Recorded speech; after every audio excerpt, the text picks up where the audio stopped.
Kent سے خبر شامل کرتے ہیں ہمارے A1 نے اس کے نمائندہ خالد ارمانی سے میں نے اپنے اللہ اور اپنے بھائی حاجی عمر فاروق ضلع صدر PMLN سے وعدہ کیا تھا کہ خالد ارمانی پوری دنیا کے سامنے ہاتھ جوڑ کر آپ سے معافی مانگے گا، کیونکہ حاجی صاحب آپ نے اپنے عمل کے ذریعے یہ ثابت کیا کہ آپ میرے وفادار دوست، میرے محسن اور میرے بھائی تھے، لیکن میں نے اپنے کردار سے یہ ثابت کیا کہ میں اپنے محسنوں کا وفادار نہیں بلکہ زندگی کا ناکام ترین انسان ثابت ہوا۔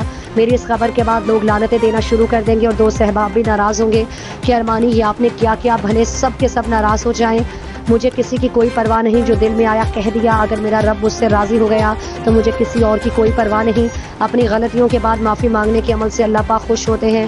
حاجی عمر فاروق PMLN کے ضلعی صدر ایک نامور سیاستدان کے ساتھ ایک عظیم انسان اور وفادار دوست بھی ہیں۔ سیاست کے میدان میں ان کا کوئی ثانی نہیں، آپ میرے دوست، بھائی اور میرے محسن تھے، ہر مشکل وقت میں میرا ساتھ دیا، بلکہ میرے سر پر کھڑے ہوئے۔ جتنی عزت احترام آپ میرا کرتے تھے، میں دعوے سے یہ کہتا ہوں کہ کسی اور صحافی کا اتنا احترام آپ نہیں کرتے تھے جتنا آپ میرا کرتے تھے۔ مجھے آپ صحافی نہیں بلکہ اپنا بھائی سمجھتے تھے۔ آپ کے احسانات کا ازالہ میں گنہگار قیامت تک ادا نہیں کر سکتا۔ آپ نے ہمیشہ میرے ساتھ ہمدردیوں وفاداریوں کے انتہا کی۔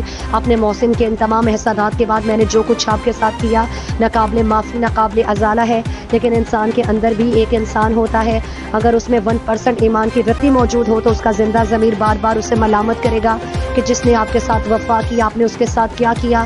اگر میں اپنے بھائی حاجی صاحب سے معافی بھی مانگ لوں تو میں یہ سمجھتا ہوں کہ یہ میری غلطیوں کا ازالہ نہیں، خدا گواہ ہے کہ کئی ماہ سے میرے ضمیر کی ملامت نے میرا جینا محال کر دیا۔ میں نے اپنے بھائی اپنے محسن کے ساتھ کیا کیا، انسان خطا کار ہے۔ عمر فاروق صاحب، اللہ پاک آپ کو اس سے زیادہ عزت، شہرت اور دولت سے نوازے۔ زندگی موت کا کوئی بھروسہ نہیں ہوتا۔